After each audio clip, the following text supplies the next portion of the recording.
50 years ago, one of the world's richest men had plans to turn New Hampshire's seacoast into the site of a giant oil refinery. Some local citizens had other plans. Stick around, you'll hear their story.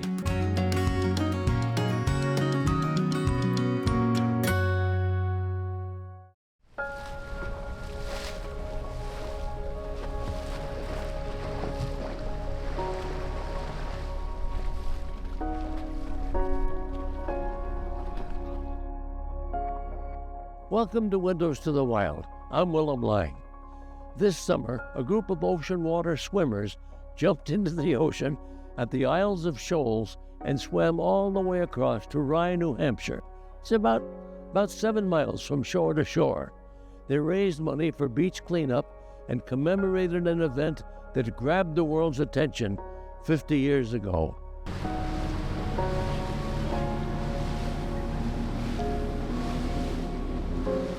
The easy part of the day comes early. Swimmers from around New England make their way to the Isles of Shoals, courtesy of volunteer boat owners.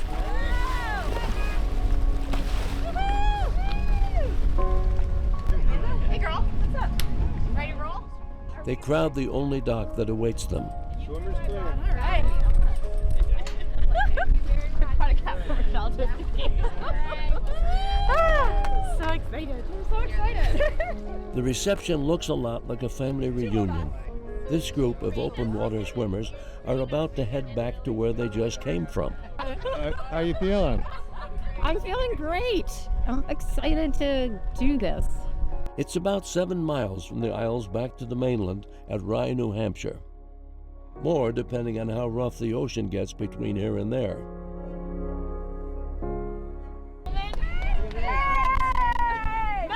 All the swimmers have their reasons for taking the plunge. 2 of them share a story. In honor of my mother. Yeah? Yeah. She was one of the women who led the charge against Onassis, so that's my inspiration. Yeah. And did you do a club team too? Meredith Bennett and Betsy Sandberg will spend most of the morning in the water. The swim is much more than a test of strength and endurance. They're here because of something their mothers did 50 years ago. Event command to Captain Joel, over. 2, 1. Betsy and fellow swimmer Bob Fernald organized the event. The wheels started churning, I think, for both of us, that it could be something bigger in order to be a commemorative event and honor the people who protected the seacoast for the enjoyment of the people who live here now. Meredith and Betsy were kids when their mothers, Nancy Sandberg and Phyllis Bennett, along with Dudley Dudley, went toe-to-toe with one of the world's richest men. She was sort of appointed the leader of a citizens group that just sort of blossomed practically overnight from people who were getting together to talk about what might be going on. What was going on would have changed the face of New Hampshire's coastline. Aristotle Onassis had plans to build a massive oil refinery on the coast of Great Bay in Durham, New Hampshire. The Isles of Shoals would be the storage site for supertankers.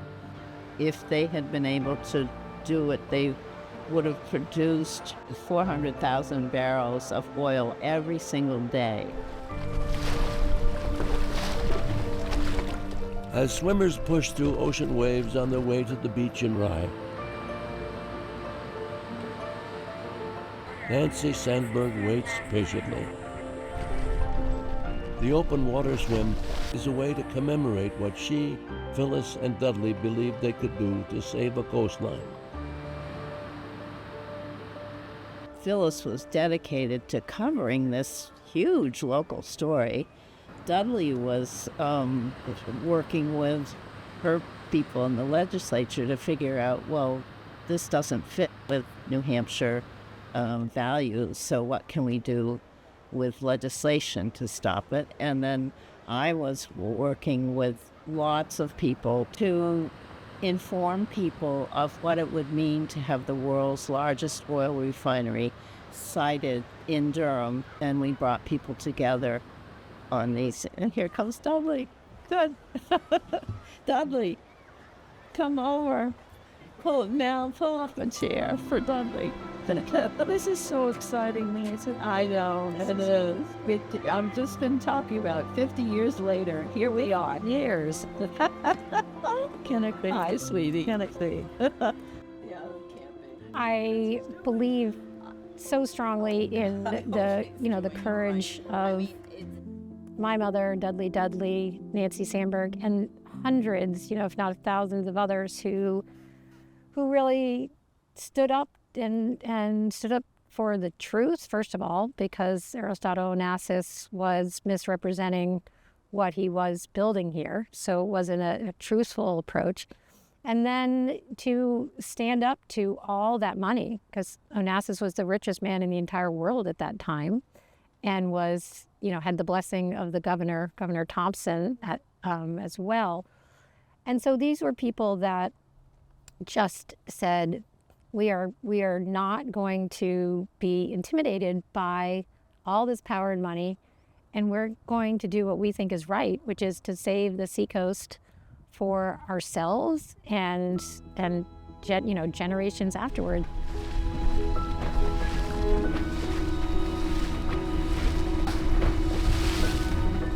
To me, it's sort of a recognition and an appreciation of the hard work that was done by the people of that time, who, instead of being driven by fear and anxiety about what might be happening, What they did is create Save Our Shores. It was a grassroots organization that challenged the efforts of Onassis, who came to New Hampshire in 1974 with a plan. The Onassis team of realtors descended on Durham Point in a very unscrupulous way, a deceptive way of getting land options on land. And they approached my husband and I too, wanting to buy land from us. We live on an old farm. They gave various people different reasons that they wanted to buy land. Well, I was very suspicious of what was going on, and found out that other neighbors had been contacted too. You guys are doing great. You guys are totally crushing it. What I'd like people to remember and understand is how difficult it was back then to go up against the political power structure in New Hampshire. And the other important thing to remember is that the country was in the middle of a oil crisis and gas crisis. So there were lines to get your gas filled. There were people out of work. And so you add that to the other pressures, and it was extraordinary. Onassis had the support of then-Governor Meldrum Thompson to develop New Hampshire's coastline. Nancy, Phyllis, and Dudley knew what was at stake for the local environment. They also realized they had a real challenge on their hands. There were plenty of times that I was really frightened, literally trembling, because these were big forces mounted against us. But I felt that the truth was going to make our points. So the more we could make people aware of what the impacts of an oil refinery and a supertanker unloading facility would be on New Hampshire's fishing and tourism industry, the more people would reject it. And that's exactly what happened. That makes the story, even better. That, here was this male chauvinist, Aristotle Onassis, who then was stopped by these small towns that he thought he could just run over, and these three women who, each in their own right, was really strong, and they were not friends at the time, but became, best friends afterwards. So that's another wonderful legacy of the whole movement.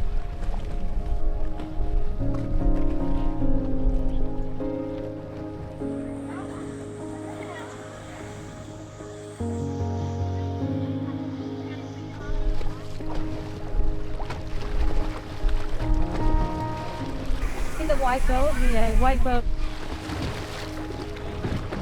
With the swimmers still out of sight, an eager crowd begins to gather at the landing site. I think it's very exciting. And I'm just amazed that they're able to swim this far and to do it for such a great organization.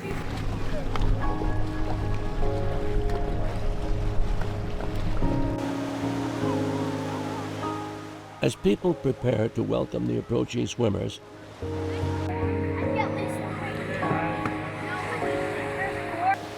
others play in the surf.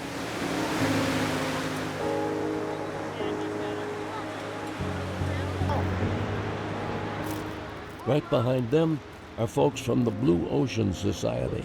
Every group is going to get a data card and a pencil. The nonprofit promotes research to protect marine life. That's a straw, yeah. Today they brought in a troop of volunteers to help clean the beach.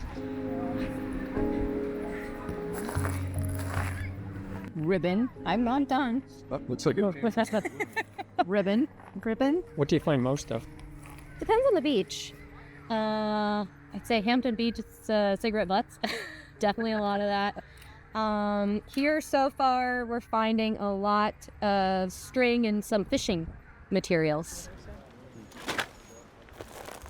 I volunteer and help enter this data into the computer system. So here we've got another lobster band and some lobster rope. So we've got spots for all of these on the card. Proceeds raised from today's swim will support future Blue Ocean projects. The legacy, it seems, continues. Just thinking about the whole thing is just kind of mind-boggling. The whole legacy, and I mean everything that those three women, Nancy Sandberg and Dudley and Phyllis Bennett, they did for us, because this coast would look entirely different if that oil refinery had actually happened.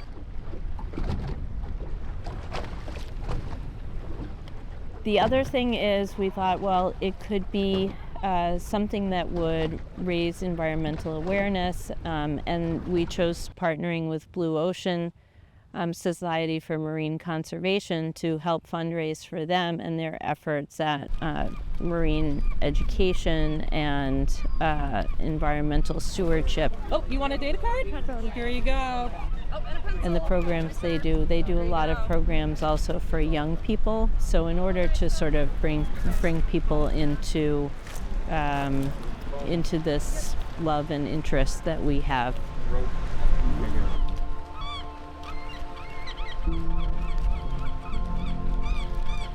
The Gulf of Maine Research Institute monitors the surface temperature in the Gulf. The rate of change since the early 1980s, it found, is more than triple that of other oceans.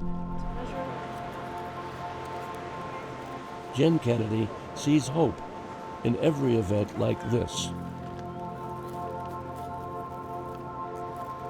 We have an increase in our cleanup volunteers, people interested in cleaning the beaches and just volunteering for our organization as a whole. It's increased every year since we started doing this work in 2001. So that gives me hope there's more people that are involved. When we go into schools to do programs, like almost every kid has a reusable water bottle now, where they didn't 20 years ago. And they all know a lot about the environment, and they're all like engaged and upset and know that they can make a difference.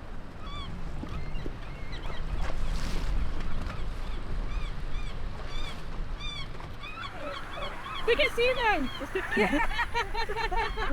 We can see them!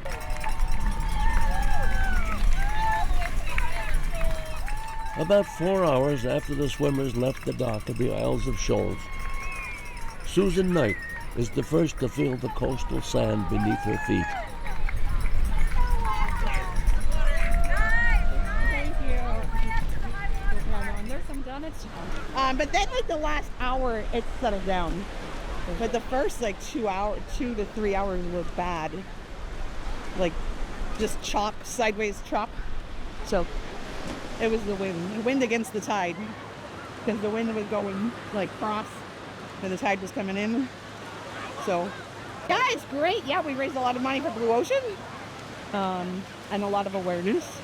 I would say though, I thought the water was like really clean. I didn't see, I saw jellyfish, but I didn't see like any debris. So that was nice. So Blue Ocean's doing a good job.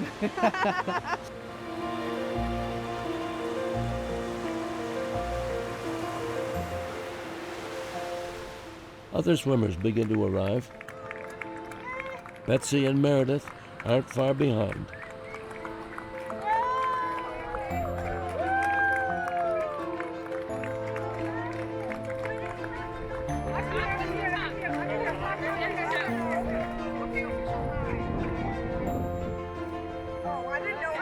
What's it like seeing the people come in? Oh, it's just huge anticipation and then the thrill of seeing their sense of accomplishment when they get up and they're just all smile.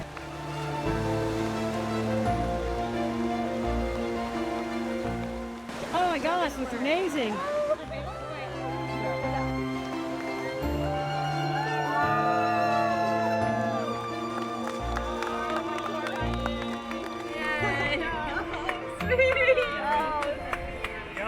Oh, amazing. Yeah, I was trying to focus on being able to stand up, which isn't all that easy after you get bounced around for a while. Right, I bet. But it shows that this is I'm so proud of you. You are amazing.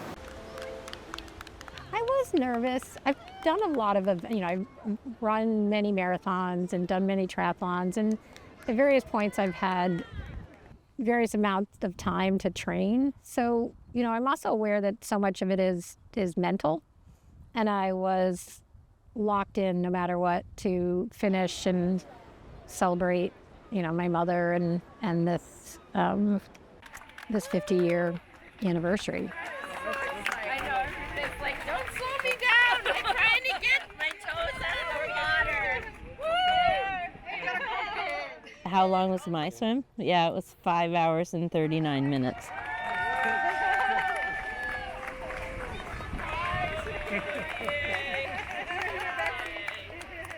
It was interesting. A few people said they got teary when I got to the beach. I think by that point I was just tired, but during the swim I did think about it a little bit.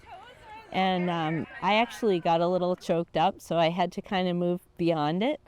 But it was an incredibly special thing to do, and to have my parents at the beach was really neat, and Dudley was there as well. And to be doing it with Meredith, of course I never saw Meredith, except when we jumped off the dock. I was thinking the whole time, I was channeling my mother and having conversations with her and having fun. But when we left the dock at Appledore Island, we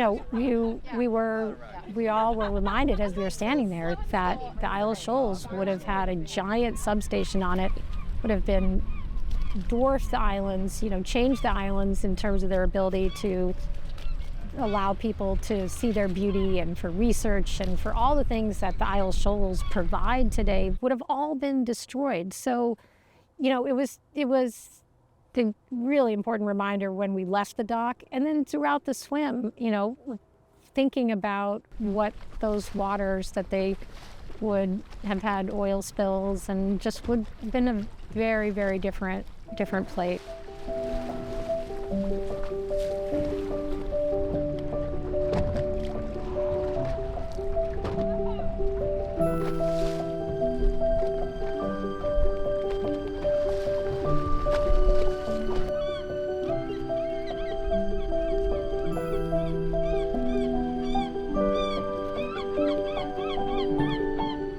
It was a gift to be able to do the swim, and it's a gift that we have this, beautiful seacoast that we might not have had.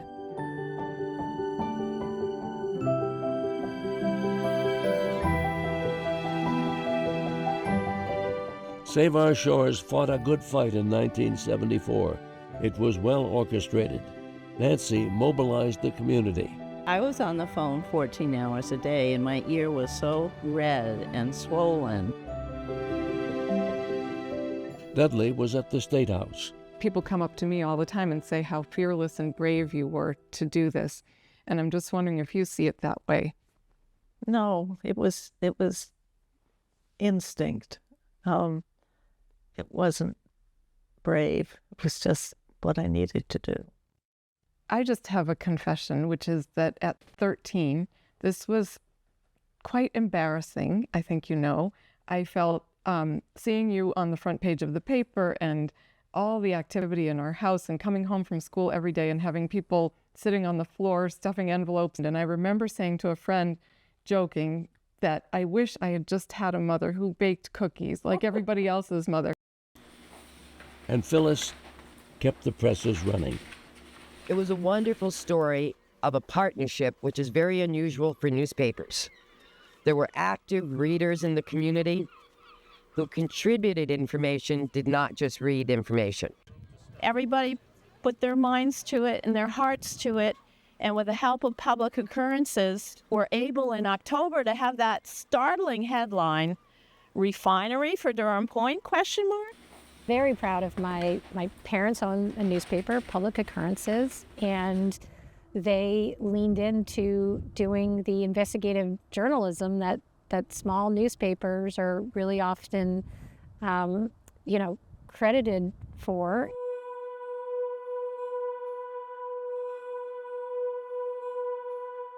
For me, it's very personal because I was 6 years old, and I saw my parents, working 12, 14 hours a day at their small newspaper. And, they ultimately were nominated for a Pulitzer Prize for their, journalism. Phyllis Bennett died in 2015. The story of how she, Nancy, and Dudley led the charge to protect the seacoast lives on. These swimmers will make sure of that. I feel like whatever we can do to carry that story on and on, so in 50 years, people still will remember and talk about it that live in this area and will still appreciate the hard work and the dedication that everyone had to preserve this incredible estuary and incredible seacoast. It's important for us to make sure that we imagine ourselves 50 years from now, imagine the next generations 50 years from now, and take what we've learned from looking at that time and now, this 50-year span, and what's here and what we enjoy about this moment, and then project forward 50 years and ask ourselves what is important to us as individuals, to our families and friends, and really think hard about that. Individuals really can have an impact on how things look 50 years from now. So it's up to us to sort of think about how do we lean in to make things the way we want them to be. Are you ready? I do think it's a lesson that you would hope can be passed on to people, to not give up and to not feel that because of the power structure and often the inequities of business and poor communities that you still have rights, and that it's worth fighting to protect your land and your way of life, and that to just remember that it can be done. And so I do hope that's a big part of the story that gets carried on.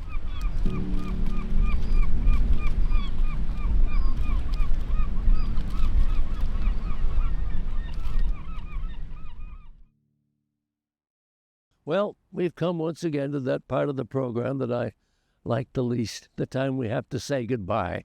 But we do. Meanwhile, keep in mind what a group of dedicated citizens can accomplish if they work together. I'm Willem Lang, and I hope to see you again on Windows to the Wild. Support for the production of Windows to the Wild is provided by the Alice J. Rain Charitable Trust, Bailey Charitable Foundation, the Fuller Foundation, Rhodes Scholar, and viewers like you. Thank you. Make a gift to the wild and support the Willem Lang Endowment Fund, established by a friend of New Hampshire PBS. To learn how you can keep environmental, nature, and outdoor programming possible for years to come, call our development team at 603-868-4467. Thank you. Switching him back. I gotta watch. We made it though. We made it.